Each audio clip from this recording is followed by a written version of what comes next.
Hello everyone, and welcome to my kitchen. You've come to the right place for a great recipe. As always, check with your healthcare professionals before making diet or exercise changes. Be sure to take a look at the other videos. One is about my near-death experience, my journey in becoming a nurse, as well as other recipes, and hopefully you enjoy them. Thank you. Hi guys, I'm back. You will not believe this recipe that I have. It is a bread pudding recipe made with cherries and walnuts. That's right, kind of sounds weird, but I decided to modify a recipe because I do have a milk allergy, so I did not use milk. I had to use almond milk. While I was making it, I discovered I didn't have any raisins, but I did have some organic dried cherries. So I used dried cherries, and then I said, wonder what this would taste like with walnuts. Chopped up some walnuts and added that to it as well.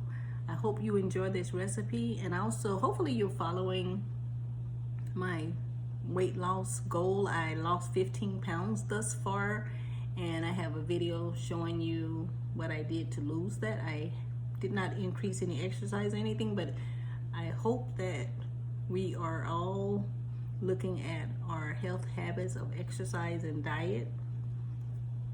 And just sit back, relax, watch the video, and hopefully you can make this and make it your own as well. I cook from scratch a lot, and sometimes I have to remember to write down the ingredients or the recipe and the steps so that other people can follow. But thank goodness for technology where you can film it and people can actually get a visual. So hopefully you like this recipe as much as I did. I've already had 2 helpings. I'm not trying to gain those 15 pounds back, but when something's good, you know what happens, okay?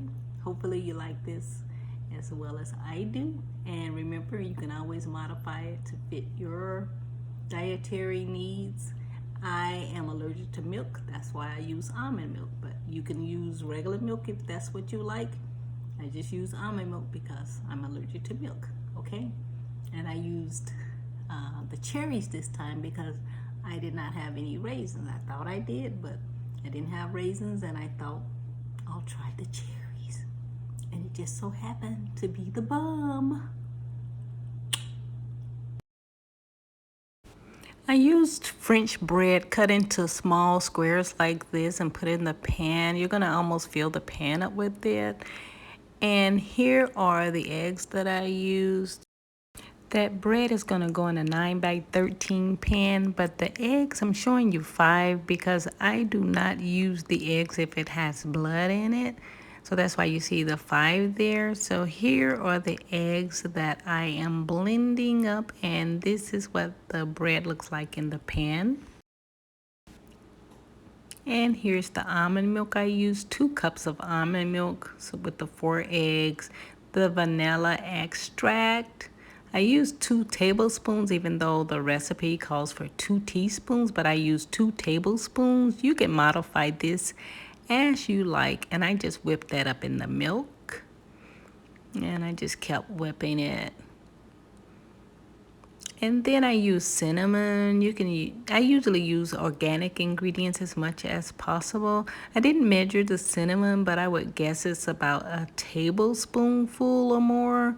I used a little bit more of the seasoning. And then nutmeg gives it that old-time flavor like my mom used to use.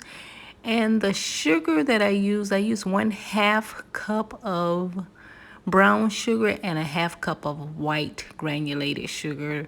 And you just whip that up there in the mixture because you want it to be nice and mixed.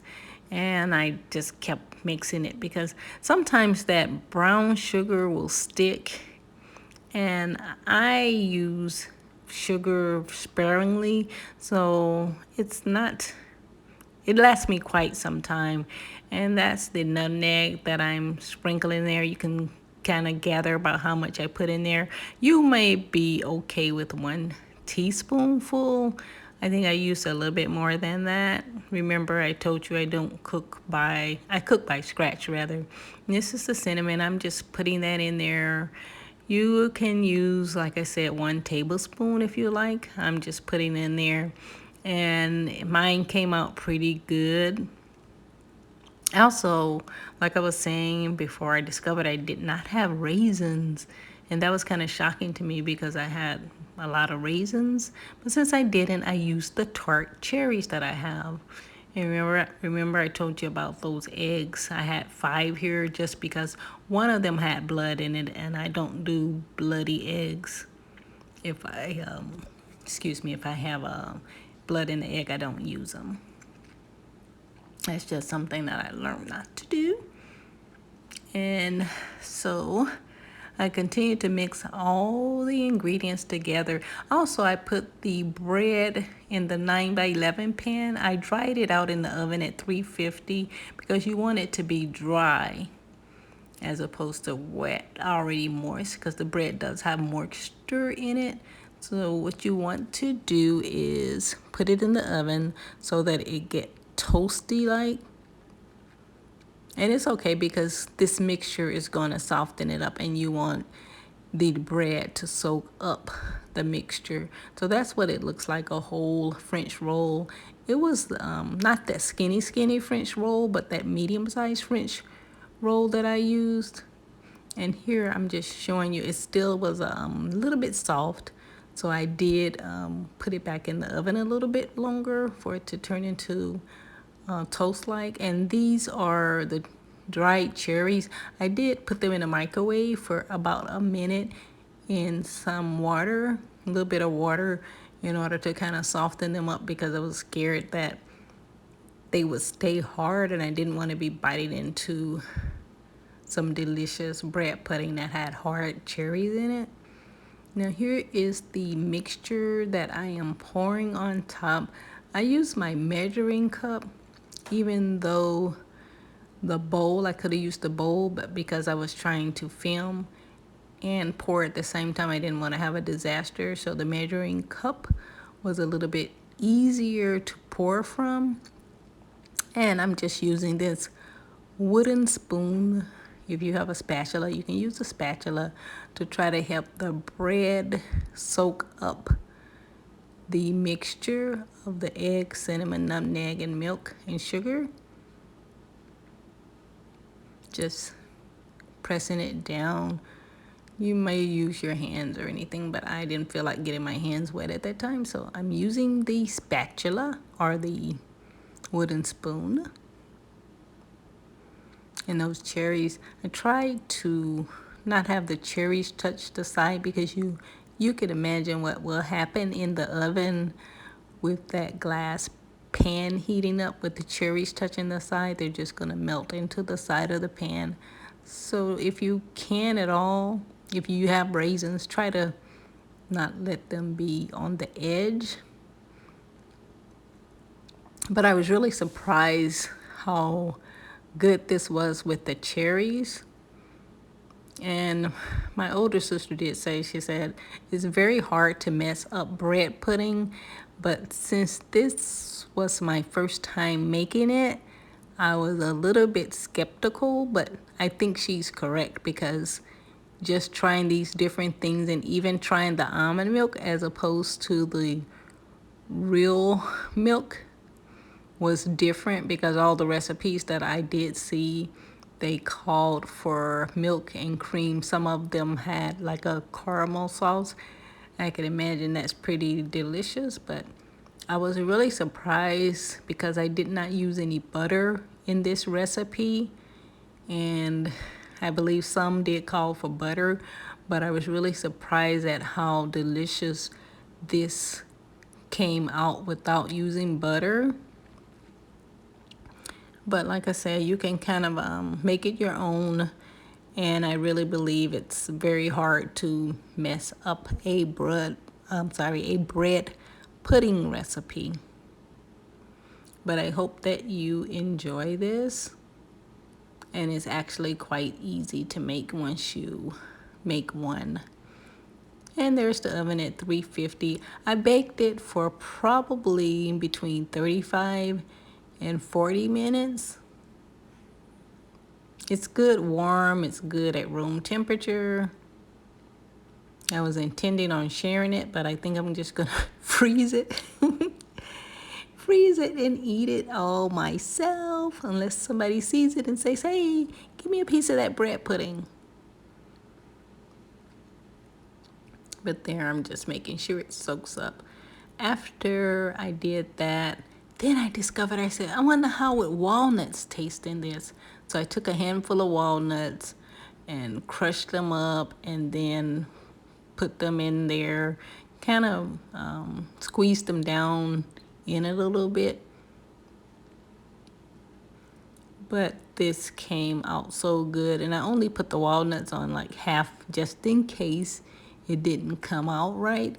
I would still be able to eat some of it, but it came out tasting so delicious. So the next time I will make sure walnuts are over the entire pan as well as the cherries. I don't even think I'll use raisins next time because the cherries came out so good. And then if you have gout or anything, so you may do a mental thing and say, oh, the cherries are good for you. Tart cherries are good. But this came out so good. And yes, you can see how that's soaking that up.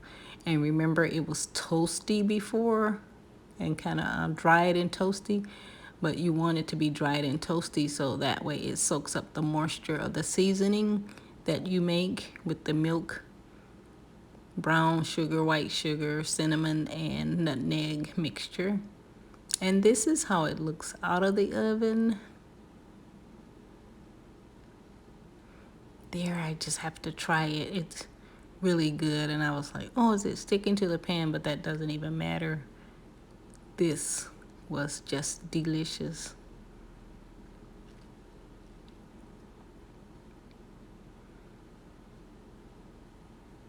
It's kind of hard to film and scoop that out.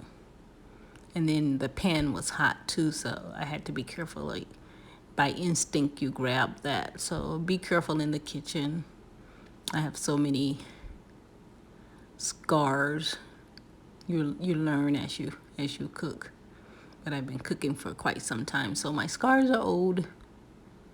You see that little mitten I have? I have those cute little mittens. They're like half mittens that you can use. They don't cover your entire hand. They just cover from your, like starting where your fingers are, down where you can just grip something.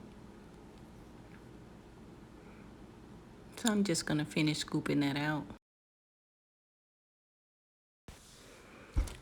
And do let me know how you like this recipe, if you do any modifications, if you cook it the way I cooked it, but do let me know how you liked it because this was my first time making bread pudding and even experimenting with the cherries and the walnut, and it just tasted so good. So do let me know how you liked it. I will add the recipe to the description area, but do like, share, and subscribe. I would also like to be able to go live someday and you can help me out there. So thank you so much for watching. Someone had asked me about my skin. I'm not wearing any foundation, but I do make my own skin cream. It has about 11 different ingredients that I use in it. I make it at my own home and it lasts me for quite some time. It's real easy to make.